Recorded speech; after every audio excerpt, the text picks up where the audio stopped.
Jewish leaders are calling on candidates to condemn anti-Semitism ahead of Election Day. They say anti-Semitic rhetoric has become increasingly normalized in American politics, especially among the Republican Party.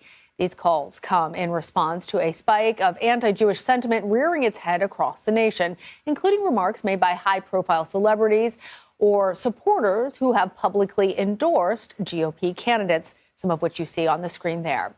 Let's bring in Oren Siegel. He is the vice president of the Center of Extremism with the Anti-Defamation League. Oren, welcome.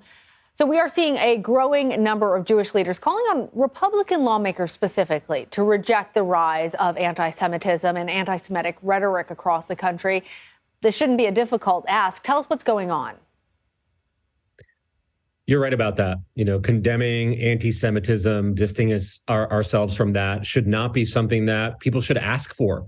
But the reality is the Jewish community feels particularly vulnerable right now, in part because we are seeing historic levels of anti-Semitic incidents being reported to ADL, for example, over 2,700 in 2021 alone, which was a 34% increase from the year before.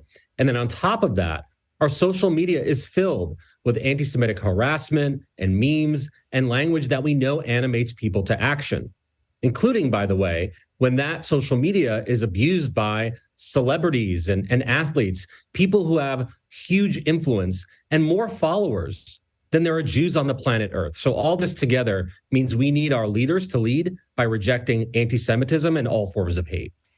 When you mention some of those comments, spurring people to action, let's get specific about that. How is the rise of anti-Semitism specifically impacting Jews and their safety across the country?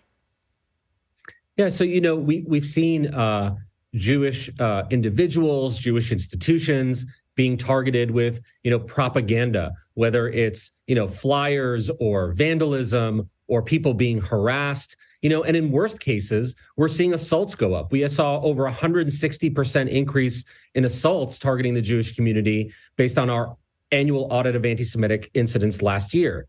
And we know that what happens in the public discussion, whether it's elected officials or celebrities, animates extremists who are trying to create fear and anxiety in the Jewish community.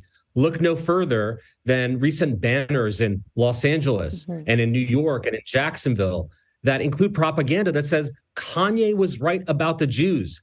These are white supremacists who are doing that, people who generally don't like celebrities like Kanye West. And so we know that language results in consequences on the ground, and we call on people to stop normalizing anti-Semitism. Yeah, because specifically that insidious nature of it becoming commonplace without being denounced is part of the problem.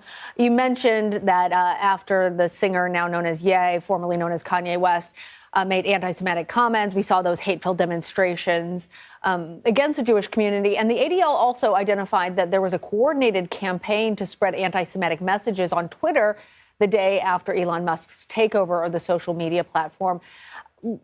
Two questions here, really. What role do public figures play in perpetuating and combating this type of rhetoric?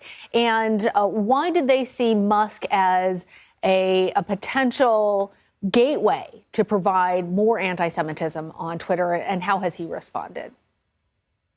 Yeah, so whether it's celebrities or political leaders, they are responsible for, what is the public discussion. In many ways, their influence shows, what is important, what is not.